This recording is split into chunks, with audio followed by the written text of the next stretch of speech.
We take you. Exactly. Alright, really nothing? Nobody? I'm gonna yell. Yeah. I'm yelling. Hey, motherfucker, get the bar. Can I get some slaps? Talking to you, Chris.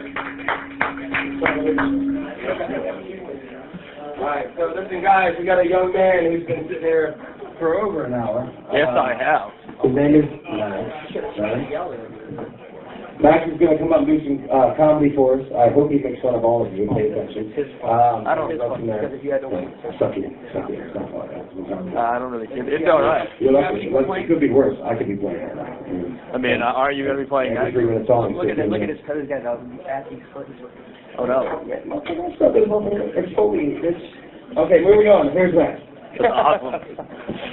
Hey, I'm Max Schultz. I'm out of Boston, and I just happened to be down here, heard about this place, so here I am.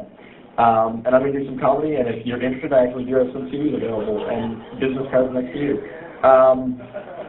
So, little kids are always interesting. That's me, yes. Take it if you want.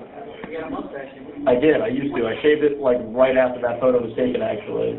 Was it taken like 8 or 9 months ago? No, it was taken 2 months ago. Maybe. I don't know, I'm ballparking that. But anyways. You're like 13. No, I'm 20. So anyways, I don't tell you that. So little kids are always ridiculous. Perfect example of that is my best friend Tyler. When she was 8 or something, also her name is Tyler. That's really cool, I've always thought.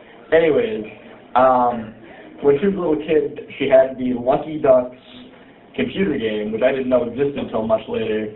But Tyler got creative and decided to edit it and change the letters as like a 7 or 8-year-old and change the first letter of Lucky Ducks to F. And her mother, rather, never corrected it, but it read what that would read. It's Lucky Ducks, which is a whole different game, but that's all right.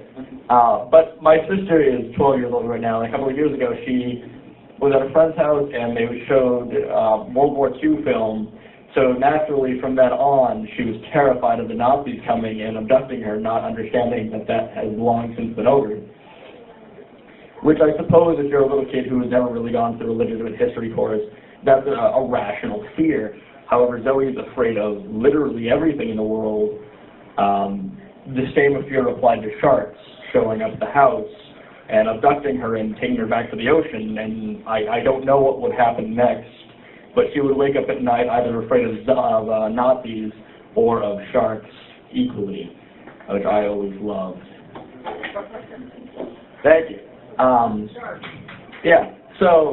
shark. Whatever, same thing, or not, I don't know.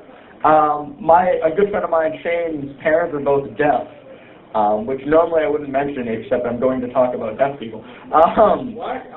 Yeah. So, the creepiest thing I think one can ever experience is being in the other room where a collection of deaf people have had a party in the room next to you. So me, Shane, a couple of friends would hang out in the work, and over in the kitchen would be a dozen or so deaf people. So there's no talking, and every 5 or 6 minutes there would just be really eerie bursts of non-coherent laughter that would die down. This would happen often, and it would just startle you because it would be silent as though nobody was there. Because they're just talking in sign language, and I guess interrupting each other in sign language as one would normally do at a party, but I don't really know how it works. And then laughter breaks out, and it's almost terrifying. So, a woman I know that's a Mr. Explain works at a nursing home, and I don't know if this is a federal law or a Massachusetts law, or maybe she just made up the story, but I loved it, so I will relay it to you guys. Apparently, people in nursing homes, their womb is their property. Like, if they're doing drugs in there, you're not allowed to stop them because it's in their property. You're not supposed to be invasive. It's their house, yeah. So you get searched for? Yeah, exactly. It's the same general idea. It's a search warrant idea. So, when she was working there, her name was Penny. When Penny was working there was one guy who always was smiling with candy, and she couldn't figure out why. This gentleman was also rather special needs. So eventually, it was an everyday thing. She couldn't find out what was going on. The gentleman would walk around, wander into this other guy's room, and about 10 minutes later leave with treats, and she couldn't figure it out. So eventually she'd like creep in and try to figure out what was happening. And the special needs guy and the man whose room he was going to had an arrangement worked out. He would show up every day at whatever time and reciprocate oral sex to the other man in exchange for things like Twizzlers and Tootsie Rolls every day. And it was totally abusive, but there wasn't a damn thing Penny could do about it, so she never did.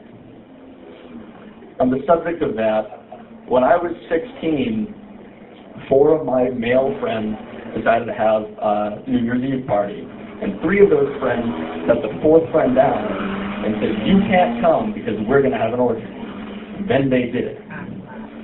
Now, it wasn't a conventional orgy. What it was in one bedroom, 3 couples did what one normally does during that event. And it would go on to be rather legendary. They were 16 and pulled this off. Got their girlfriends to go along with it, and I'm sure everybody involved would be as horrified that I tell people this story, except for the gentleman who hosted the orgy. That used to be the end of the joke until he wrote a better one, which is also true. About 3 days after the orgy took place, I would sleep over at his house in the bed where most of the activities took place, not knowing what had happened night before. And it was just as comfy as I'd remembered. Now that gentleman has a different girlfriend who he's basically married to, and they have a baby. And the 3 of them live in that bedroom. To show that his activity in life has not changed much, whenever I am far away from him, as I am now, I'm surprised my phone hasn't gone off since, he will Snapchat people pictures of his genitals to kind of induce closeness, I guess. So on Valentine's Day, I woke up to a 15-second video of his girlfriend reciprocating oral sex toward him. He still doesn't see the problem with that, and those are my 2 blowjob stories. And this is what's kind of become my closer, I guess. So the high school version of myself and earlier would be horrified of this. However, as I've grown up, I've come to appreciate country music a little bit, especially country radio, because at least in Boston, country radio, you can hear interesting things in there. I don't know if you've ever heard the commercial of the fish trying to seduce a woman, and it's all an ad to buy that fish, which I can never remember the type of fish, but if you don't know what I'm talking about, it's wonderful, and I hope you all have the pleasure of hearing that radio ad. However, the best thing I've ever heard, I think, on any radio station ever, I was thumbing through the channels, and it was the tail end of the song. And I can't do a very good country voice, so I'm just going to speak to you the words. But imagine in a very Keith Urban-esque voice, the last 2 lines of the song read, "And I'll be rolling down the street, smoking Indo, sipping on gin and juice, with my mind on my money, and my money on my mind." And then the song cuts. And I realized 2 things. One, this is I'm Max Schultz.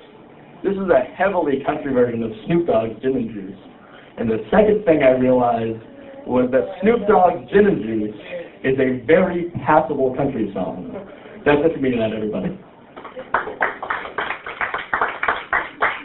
Thank you.